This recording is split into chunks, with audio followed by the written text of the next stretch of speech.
మన శరీరంలో కూడా నీటికి ముఖ్యత్వం ఉంది. నీరు కూడా ఆక్సిజన్ యొక్క ప్రతిరూపమే.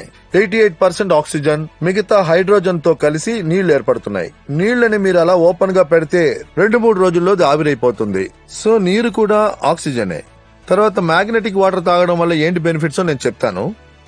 జనరల్ గా మీరు చూసారంటే ఈ మ్యాగ్నెటిక్ టెండెన్సీ మ్యాగ్నెటిక్ తన ప్రాపర్టీని ఎదురుగా ఉన్న వారి మీద జనరేట్ చేస్తుంది. సో ఈ మ్యాగ్నెటిక్ ప్యాడ్ లో ఇందులో full and full high power, high capacity natural bio magnet ని యూజ్ చేసాం. ఈ వాటర్ ఎనర్జీ ప్యాడ్ ని బాటిల్ కి చుట్టూ పెట్టండి. Within fraction of seconds ఈ మ్యాగ్నెట్ నీళ్లలోకి తన ప్రాపర్టీస్ ని ట్రాన్స్ఫర్ చేస్తుంది. తర్వాత నీళ్లు ఎలక్ట్రిసిటీని పాస్ చేస్తుంది. అంటే నీళ్లలోకి ఎలక్ట్రిసిటీ పాస్ అవుద్ది. సో ఈ ఎలక్ట్రో మ్యాగ్నెటిక్ ఫ్రీక్వెన్సీ యొక్క మ్యాగ్నెట్ నీళ్లలో స్ప్రెడ్ అవడం ప్రారంభించి నీళ్లు కూడా మ్యాగ్నెట్ గా మారడం ప్రారంభిస్తాయి. తర్వాత ఆ మ్యాగ్నెటిక్ నీటిని మనం తాగినప్పుడు ఆ మ్యాగ్నెట్ మన శరీరం మొత్తం పాకుద్ది. తర్వాత మన శరీరం మొత్తంలో ఏముంది, ఇది దేంతో తయారైంది? Blood cells. బాగా జాగ్రత్తగా వినండి, ఇది మ్యాగ్నెటిక్ వాటర్. ఈ వాటర్ బాటిల్ లో ఉన్న ఈ మ్యాగ్నెటిక్ వాటర్, ఈ మ్యాగ్నెట్ వాటర్ ని మ్యాగ్నెట్ గా మారుస్తుంది.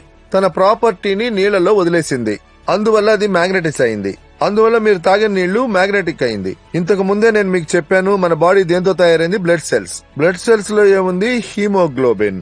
హీమోగ్లోబిన్ లో ఏముంది? ఐరన్.